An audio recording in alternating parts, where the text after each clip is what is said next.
Well, this morning we're continuing our series about core values. And we are going to have a couple guest speakers over the next few weeks, so we'll be bouncing around to some different topics. But this is our fifth week of talking about core values. And we've been looking at how there's different values that shape our lives, that shape our character, and ultimately shape the people that we are becoming. And God, in many ways, calls us to be people of values, people who hold these values dear to our hearts and are shaped by them. And so far, we've talked about honesty, we talked about humility, commitment, and lastly, we talked about courage. And this week, we'll be talking about compassion. Compassion is the ability to sympathize and to understand the needs of others, to be able to care and relate to their situation, and to be motivated to help them in their need. And there's one very well-known passage that we'll be looking at this morning in Luke chapter 10 that talks about this topic of compassion. So let's turn there in our Bibles. Luke chapter 10, verses 25 through 37.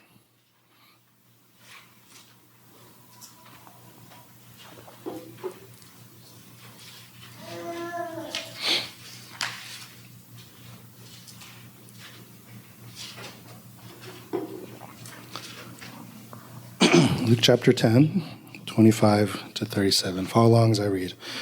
On one occasion, an expert in the law stood up to test Jesus. "Teacher," he asked, "what must I do to inherit eternal life?" "What is written in the law?" he replied. "How do you read it?"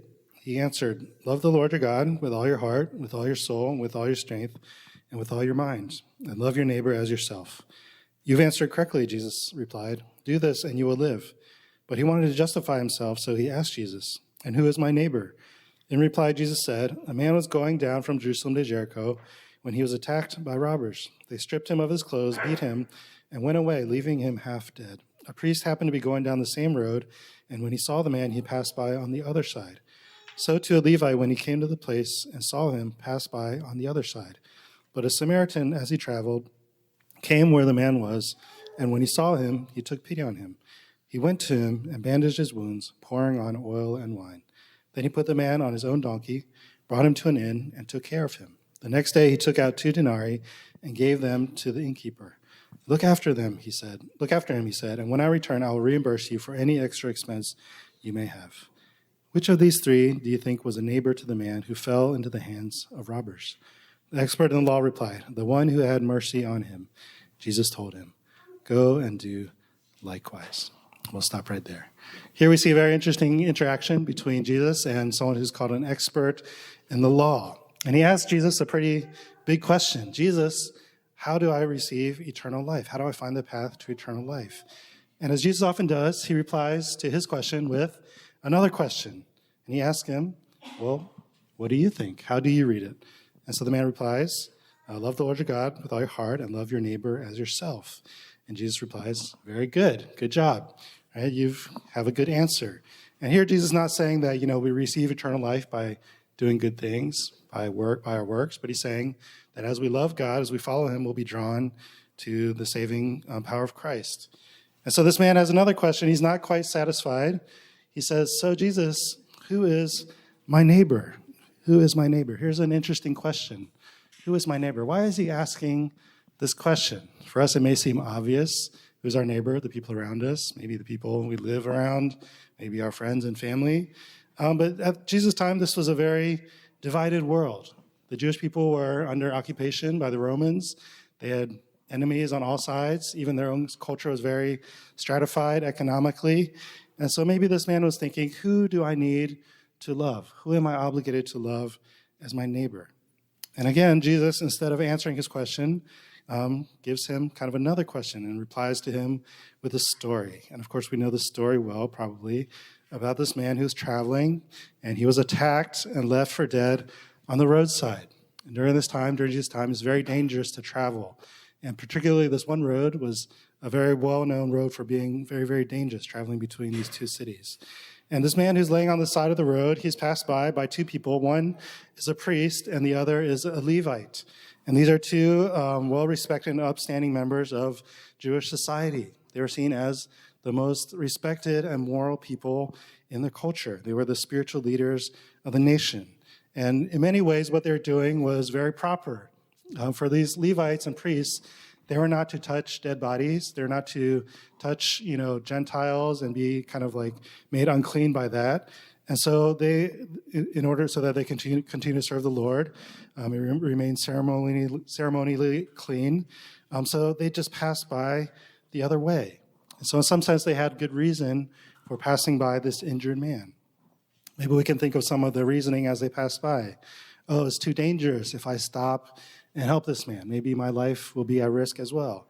Maybe they said, I need to go on my way. I'm busy. I need to go serve the Lord. I don't have time to stop and help him. Maybe they said someone else can help him. Maybe they said, we don't know how to heal him. We're not doctors. Maybe they said, this is too much for me to handle. The job is too big. Maybe they said, I will go and pray for him.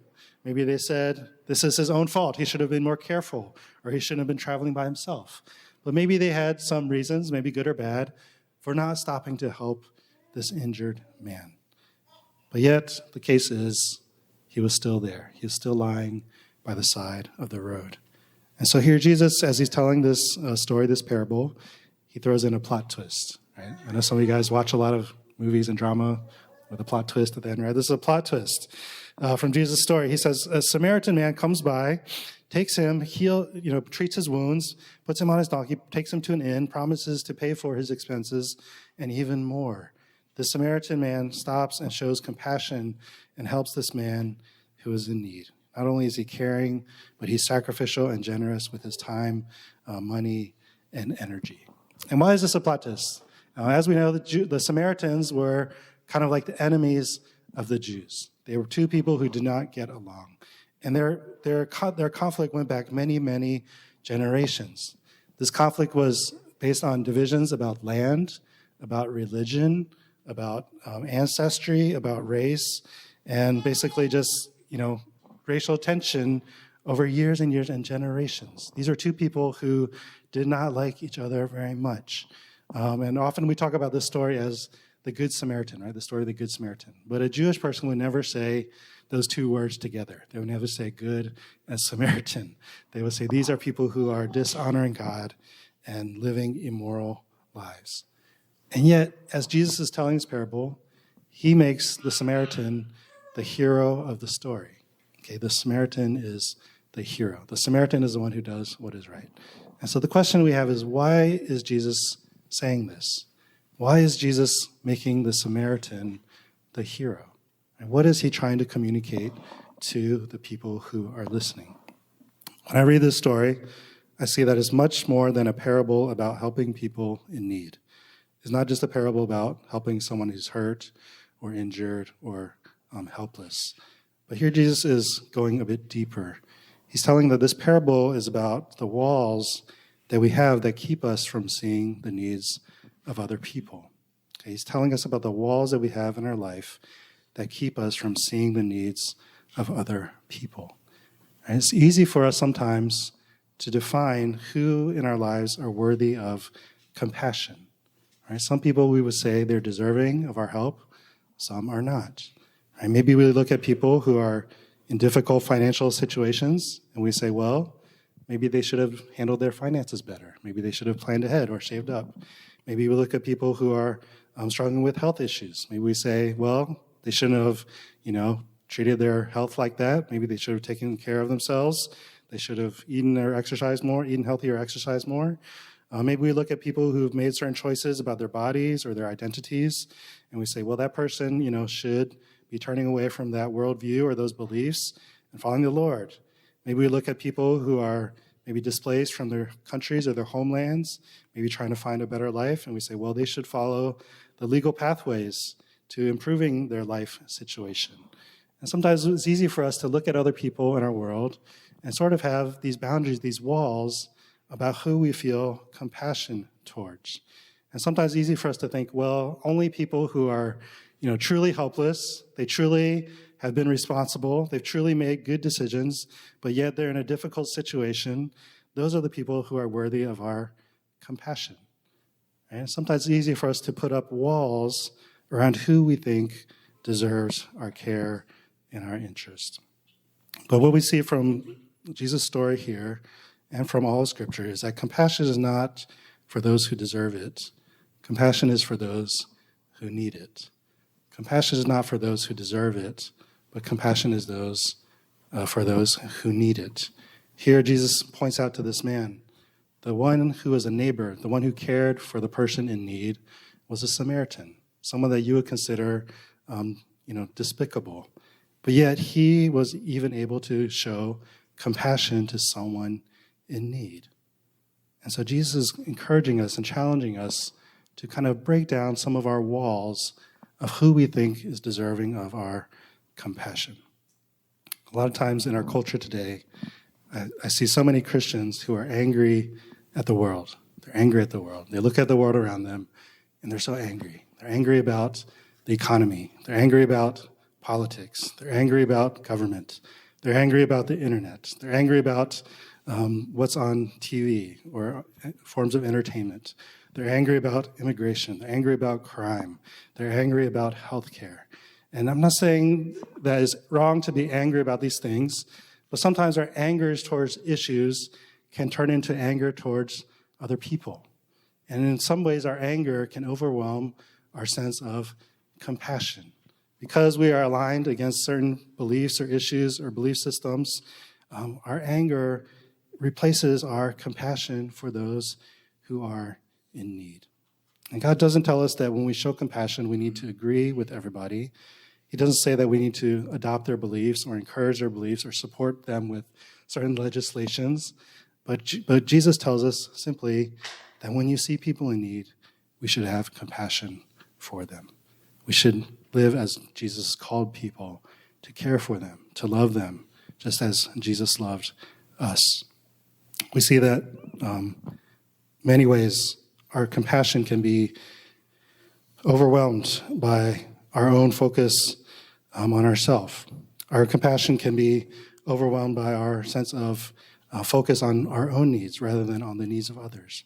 But we see in the life of Jesus that even though he had many of his own needs, he constantly focused on the needs of other people. In Matthew chapter 9, it says, Jesus went through all the towns and villages, teaching in their synagogues, proclaiming the good news of the kingdom and healing every disease and sickness. When he saw the crowds, he had compassion on them because they were harassed and helpless, like sheep without a shepherd. Then he said to his disciples, the harvest is plentiful, but the workers are few. Ask the Lord of the harvest, therefore, to send out workers into his harvest field. Here we see that as Jesus is going out into the crowds, he sees all these people who are in need. They're in many different types of need. They're in financial need. They're in spiritual need. They're in need for basic things like food and shelter. But Jesus, instead of being overwhelmed with their need, he had compassion on them. He saw them as individuals who are loved and important to God.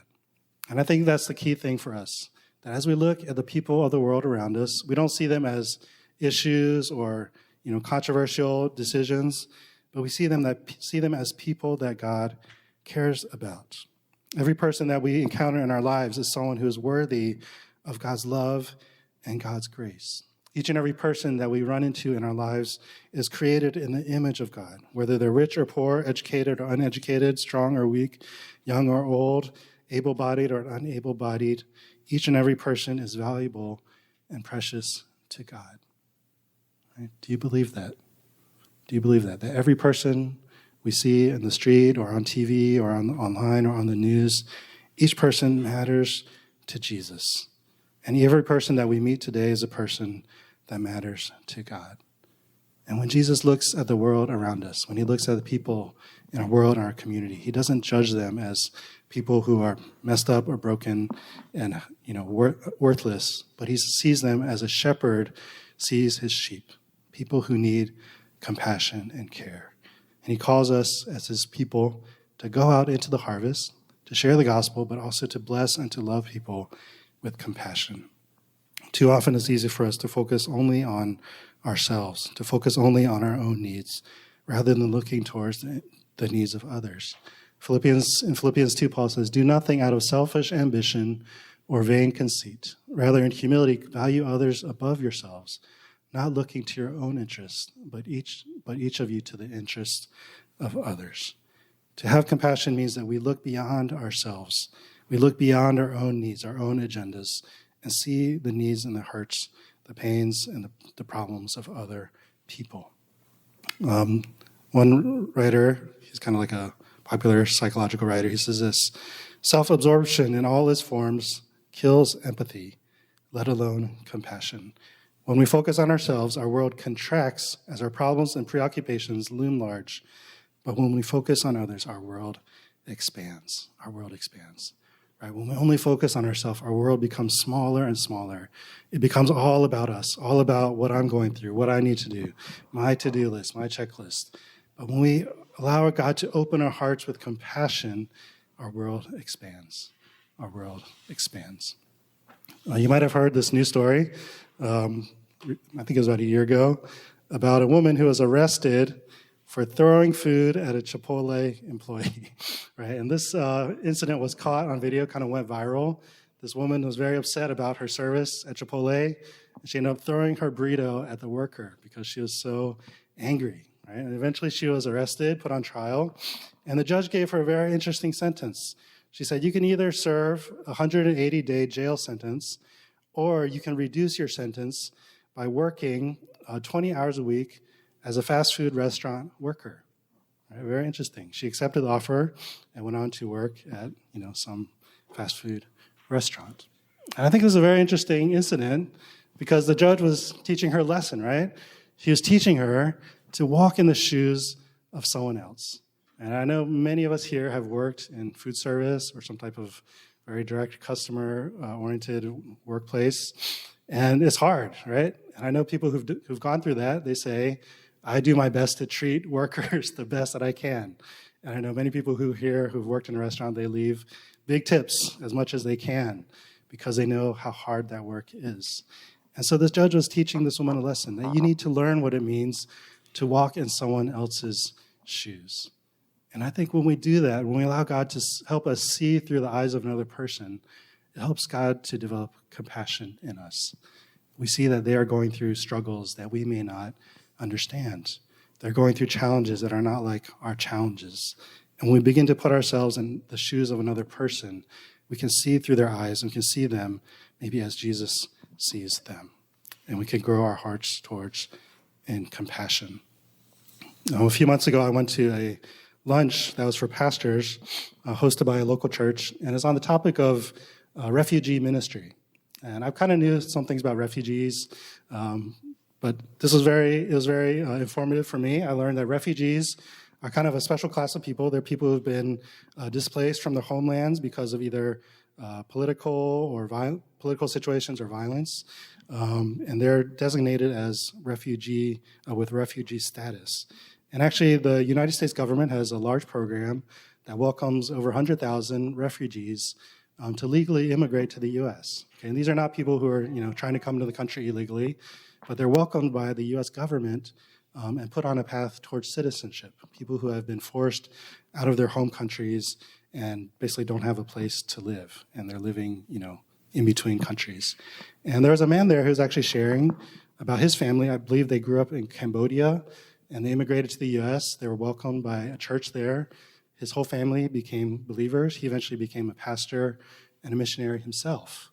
And he was basically giving this testimony of how God had worked in his life, taking his family who were refugees, bringing them to the United States, welcoming them with love and compassion, and basically providing a new life for not just his family, but generations of people who have come to know the Lord. And this is a very moving story, but as I was listening to his story, it actually made me think about my own family. And I thought about how my family, they were not refugees, but my parents both were born in China, but yet they were forced to leave their home country. They moved to Taiwan, and eventually came to the U.S. And I thought about, wow, my family has been through something similar to this other pastor and his experience. And it made me think about, what my family kind of went through. Even just immigrating to the U.S. from another country, that in itself is a tremendous challenge. And how many obstacles and different things they went through trying to adjust to American culture and to build a life here. And it just reminded me, that there's many, many people out there who are still kind of going through that struggle and, trying to just make a better life for their family and for their future. And by kind of understanding and kind of seeing through his eyes, it kind of helped me understand, not just myself, but what other people are going through in our world today. And I think that the more we can walk in the shoes of other people, the more we can see through their eyes, the more we can see that there are people who are genuinely in need of God's care and God's compassion. Instead of letting our judgment cloud our vision, we can see that there are people who may be lost, people who may be struggling, people who maybe have made mistakes with their life, maybe even done wrong things, but yet these people matter to the Lord. They're people that Jesus cares about, and he calls us to show compassion and love towards them. I believe that compassion is an important value for us as God's people. It should be a core value for each of our hearts, because God's people have been marked with God's love and God's compassion. So how do we show compassion in our lives? Sometimes talking about topics like these can feel so overwhelming. How can we fix all the problems in the world? Where do we even start? Well, we can start very simply looking around us. Are there people in your life in need of compassion? Maybe you can think of one person who needs some care, maybe someone who's hurting or someone who has needs. Rather than trying to save the whole world, we can see the needs simply right around us. Henri Nouwen, he says this. He says, "Let us not underestimate how hard it is to be compassionate. Compassion is hard because it requires the inner disposition to go with others to the place where they are weak, vulnerable, lonely, and broken. But this is not our spontaneous response to suffering. What we desire most is to do away with suffering by fleeing from it or finding a quick cure for it. And so we ignore our greatest gift, which is our ability to enter into solidarity with those who suffer." And what he's saying here is that a lot of times when we see needs around us, our instinct is, let me do what I can to fix it. Let me try to, take care of it and then not have to worry about it. I don't know about you guys, but that's what I do all the time. But what he's challenging us is to not just fix the problem, but to be present with those who are in need, to be present with those who are hurting or struggling. And one of the greatest gifts we can give to others is not just to fix their problem, but to live in what he says, enter into solidarity with them. To just know that someone is there who cares about them, someone who loves them with the love of Christ. And so it's easy for us to be overwhelmed, but sometimes by just looking around us, by being willing to go and to be with people, to make our presence known, is a way that we can show compassion towards someone else. Martin Luther King Jr. also gave us another challenge. He said, it's good to be a Samaritan on life's roadside, but that's only one initial act. He says, one day we must see that the whole Jericho road must be transformed so that men and women will not be constantly beaten and robbed as they make their journey on life's highway. Compassion is more than flinging a coin to a beggar. It is not haphazard or superficial. It comes to see that an edifice which produces beggars needs restructuring. So what is he saying? He's saying if there's a road where people are continually being hurt and attacked and robbed, we should do something to fix that road, right? And so maybe that's another step that we can take, is look at ways we can make changes in our world, our culture, our society, to help people on a more larger level, to help those in need. Not to go into politics or things like that, but there are ways that we can, as Christians, make changes in our society to help those who need our compassion. Just in closing, I want to share with you about a very, very old Christian brother. This guy looks very serious. His name is called Saint Basil of Caesarea. He was born in 330 AD. Does anyone know anything about Saint Basil? Okay, no, I didn't know either until I read this. All right, Saint Basil was born into a Christian family in Cappadocia in Asia Minor, which today is Turkey. He came from a wealthy family, very well educated. His father was a professor of oratory. As a result, Basil received the best education and grew up in a prosperous environment. But as a young man, Basil had a spiritual awakening. This is what he says. He says, "I wasted so much time on follies and spent nearly all my youth in vain labors and devotion to the teachings of a wisdom that God has made foolish. Suddenly I woke as out of a deep sleep, and I beheld the wonderful light of the gospel truth, and I recognized the nothingness of the wisdom of the princes of this world." And so Basil decided to give up his inheritance, his wealth of his family. He gave it all away. He became a monk. He entered into a monastery. A few years later, he was called to become a priest. Eventually, he became a bishop, high-ranking person in the church. As he was serving as a bishop, he encountered another monk from Asia Minor called Eustathius. Eustathius, I think is how you say it. And he gave an example to Basil that a monk should not just leave society and isolate himself from the world, but a true monk should go and minister to the needs of the world. Many monks at the time of Basil, they would go out into the wilderness, they would live as hermits, they would go into the desert and just isolate themselves. But by learning from Eustathius, Basil realized that he had a calling to go out and to help those in need. He was captivated by the needs around him. So he began a small community, which eventually grew almost to the size of a city.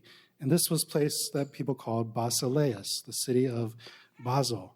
And there people gathered together to help those in need. Men and women dedicated themselves to helping, firstly, people who were traveling, people on a journey who needed a safe, clean place to stay.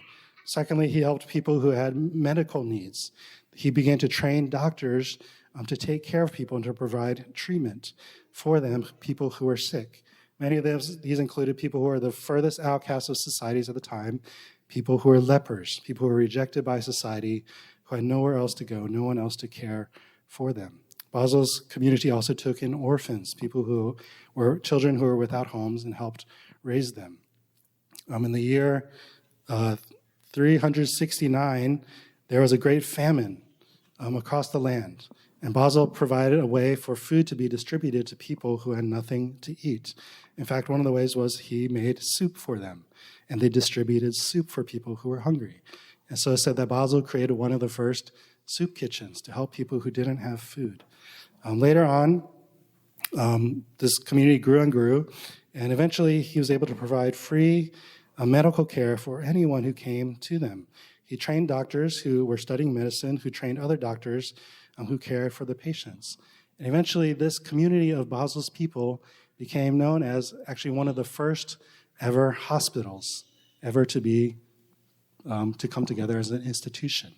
Right? During Basil's time, people thought sickness was kind of like a curse from God. There wasn't a lot of understanding of medical care or medical treatment. There wasn't a place you could go to be helped.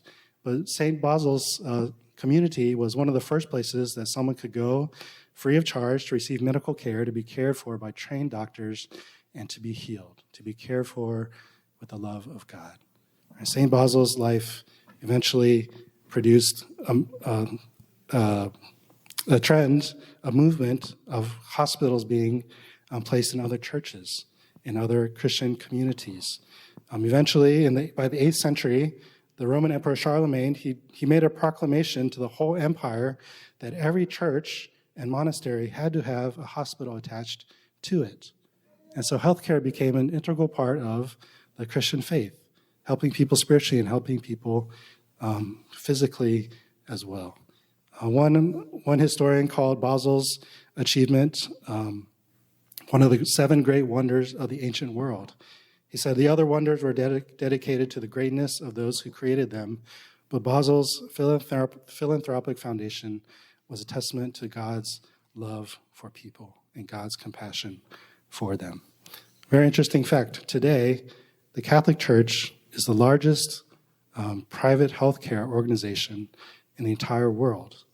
In the entire world, 1 in 4 of the world's healthcare facilities are managed by the Catholic Church, with 18,000 clinics, 16,000 homes for the elderly and those with special needs, 5,500 hospitals. 65% of them are located in developing countries. And it's through the work of men like Basil that this is where we are today. That Christians around the world are known as people of compassion, people who will care for your spiritual and your physical needs, no matter who you are, no matter where you come from. One historian said the hospital was in origin and conception a distinctly Christian institution. Right? The hospital, the idea of a hospital itself, comes from the people of God. I'm reminded of Jesus' words that he says, "Truly I tell you, whatever you did for the least of one of these, you did for me. And whatever you did not do for one of the least of these, you did not do for me." And so Jesus reminds us that as we share his love with people, as we go with compassion, as our core value. We are becoming the hands and feet of Jesus. We're ministering to him in a way that serves Jesus himself. We're loving people with the love that God has shown to us. And so this morning, as we come to the Lord's table, I just want us to remember the compassion that Jesus has shown towards us, that Jesus loved us when we were lost, when we were broken, when we were far from him. And he calls us to go and to love others with the same love. Let us be the people of God, people of compassion, people who overflow with the love of God into the lives of other people. Let's bow our heads together. Let's take a moment just to prepare our hearts to celebrate the Lord's Supper together.